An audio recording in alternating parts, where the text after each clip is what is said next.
Start with the broadcast section as normal. Chris, you want to kick us off? Afternoon, Graham. Hi, Chris. Just start with a team, please. Anyone pick up any injuries from the game of the weekend or in the last few days of training?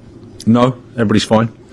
George Earthy trained with the group today, so he was the only one. We had Lewis Guilherme go over on his shoulder in the week before the game, so he's still missing. But apart from that, everybody's okay. Edson Alvarez, we know he's first to join the match. Can you just talk us through the thinking behind that move? Well, nothing's been confirmed, so I don't like to speak about things when they're not confirmed. As the case is all the time, players, you have to take decisions on how much game time they're going to have, how much they want. whether it's the right fit for us, for the right fit for them. You're always balancing that, ultimately with the needs of the team, and that's the case, player to player. On Sunday, Karen Brady gave an interview with Talksport. She said that the club are working really hard to get a midfielder in, especially one with athleticism. You've mentioned PSR quite a few times in last week's press conference. Is there a chance with the complications of that move might not happen, that you might not be able to sign a player of that profile? Well, I think the profile is one that we think about privately, to be honest, because I think that helps us in the market. We have to try to find the right players always, as I repeat. It's about the right player, the right profile, the right person, always. And that isn't easy to do, especially when you've got restrictions you have because of PSR. Every club has. As I said last week, it's not like we can go for Isak. We have a certain market, and that's fine. So our job is to try to look for players that can improve us externally, and at the same time look for players and help the players we have here. Clearly we have to do that, and that's where my focus is on. Is it frustrating, because I guess it's another week on and you haven't managed to get that signing in? Is it becoming a frustration? No, I don't see it like that. I see it that the squad has had investment over a number of years, and we have to get more out of the squad that we have. As I said, we'll also look to improve, and we'll do that together. We'll do that as a club. We'll do that collectively, and we'll try and find the best solution. It's great, especially when you've had a bad result, that everybody thinks that the silver bullet's going to come from outside and save us all. History will suggest it doesn't work like that. It's about being a club, about being a team, about being together, accepting the criticism that comes when a bad result comes, but to get on and do your work and take that responsibility. The Sunderland result, how does a result like that affect you, first of all as a person, and second of all as the head coach of this football? Well, there's a few more people in the press conference. That's what it means. So, but the reality of it is a disappointing result. Of course it is. There's no getting away from that. It's a bad result for us.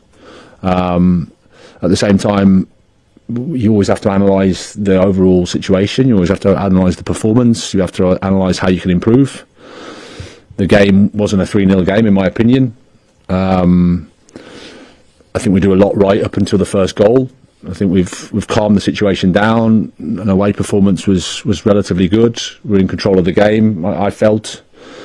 They scored a goal out of pretty much nothing, and then the environment makes it really challenging, and we don't react as well as we'd like to react in that situation, which I think is fair. And then the second goal is a second phase from a free kick from a corner, which we don't do well enough to, and then the third's our corner and a breakaway and a mistake. So the scoreline is not nice. The scoreline creates negativity, which we have to accept. But at the same time, as I repeat, I believe a lot in the players, I believe a lot in the team, I believe a lot in the club, and my job is to support them and push and to improve. What was your approach with the players like after the result, after the game, and in the days after? Because like you said, maybe you didn't think it was a 3-0 result, but it still would have been really disappointing. Of course. You talked about the basics not being done, which I guess would have been even more disappointing because we were just having a pre-season that was quite positive. Yeah, absolutely. But again, it's the Premier League.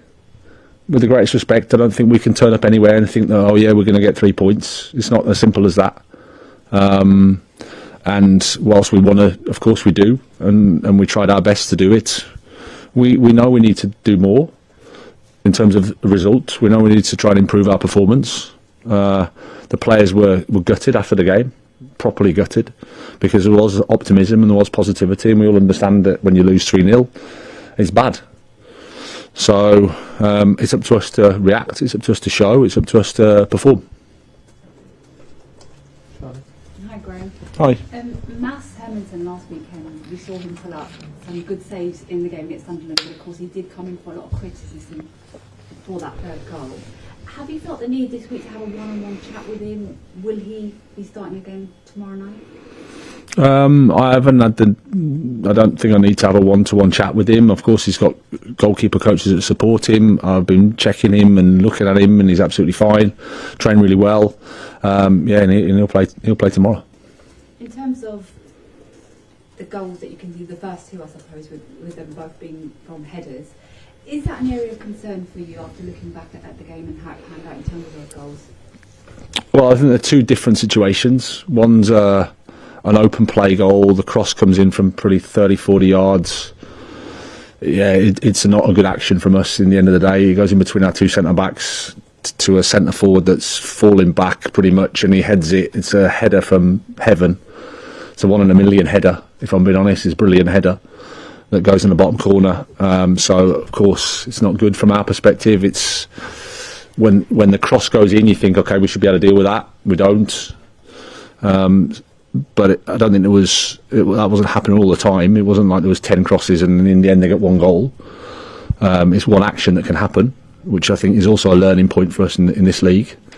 And then the second goal was we get our organisation wrong off a second face corner.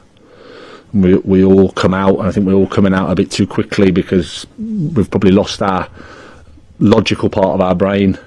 The emotion of the game is taking over. We're 1-0 down. As I said, we need to react a little bit better in those situations. And then obviously it's another headed goal which leads to the question, but I don't think they're necessarily a pattern. Tomorrow night, big game, Chelsea at home. Chelsea did do the double of the West Ham last season, but in one of your first games at Stamford Bridge, West Ham played really well despite losing. What do you think it's going to take to get a positive result over Chelsea tomorrow night? Well, it'll take a huge effort, a fantastic team performance, always a bit of luck. Whenever you play football, you need a little bit of that as well. But no, it's very simple. We're playing against a top team that are, in a really good moment because they've won Club World Cup, talented squad. So we have to perform well as a team. Balance between attack and defence has to be really good, and we have to give everything. What do you make of Chelsea at the moment? Because they didn't have a normal pre-season. You mentioned they won the Club World Cup, but we saw against Palace, obviously they struggled to create chances, even though they kept a clean sheet. So what kind of shape do you feel they'll be coming into the match in? Yeah, you can imagine I've had too much time to reflect on where Chelsea are at. I've been thinking a lot about where we're at. What I know is Chelsea have got a very, very talented manager, a talented squad on the back of a successful summer period. They're constantly investing in the team with young players, so we expect a big challenge. And finally for me, you mentioned last weekend at Sunderland, obviously a challenging environment. Fans help to create that. How much do you need your fans behind you tomorrow night to get a positive result over Chelsea? No, I have to say that the atmosphere at Sunderland was one of the best I've experienced in the Premier League. To be fair, and obviously it makes a difference. Of course it does, because that environment, that atmosphere is you want it to be like that. But our responsibility is to help our supporters get to that point. We have to play better. We have to get better results. We know that we need to connect more with our home fans, and in that way, it's a great game for us. Thank you. Hi Graham, how are you? Good. So how much was last week a real eye-opener for you about how far you are away from this team being the team you want them to be? Well, no, I've known all along that it's a work in progress, and I know that you always have to make that balance between expectation and reality. You have to do that. You have to keep working. You have to keep pushing. I think there's a lot more to come from the team. I'm confident in the team. I'm confident in the players. I'm confident in what we have. I'm confident that we can also improve. So, but at the same time, I also know that the result is a result. And while you have a result like that, there's a lot of negativity and criticism, which is normal. You mentioned afterwards about the players not doing the basics well. I've never played football, unsurprisingly, but I would have thought that the first thing players should do is be able to run. The second thing is a professional footballer do basic things well. Did that shock you? No. It's when you understand football and you understand how the game and the goal and the environment can change. You're human beings, and it wasn't a case of not running. In my opinion, It was a case of we conceded the first goal in a not good way, and then probably emotionally we didn't deal with that situation well enough. And then when you're not thinking properly, or you're playing a little bit without thought, sometimes you don't do the basics well enough, and we didn't do that. When you say basics, can you explain what you mean by that? Well, we came out of the second phase unorganised. We didn't defend our box well enough. That's basics. Tomorrow night is a big game because there's now more pressure on you, having lost what looked like a winnable or a game you maybe shouldn't have lost on the only day at Sunderland. The home fans will be expecting some sort of backlash from the team in a positive way. Yeah, of course, they'll expect a better performance, better result.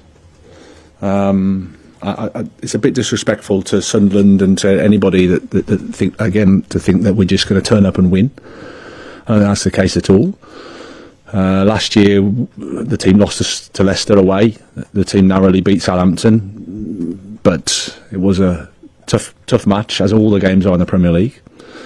So I don't buy this assumption that we should win. I think you have to earn it to win, and I think you have to play well to win, and I think you have to do everything well to win, and we didn't. So we have to accept that, and we have to deal with that, and we have to improve. So that's what I think our supporters would expect of us, and we have to show a good performance, and we're looking forward to the game.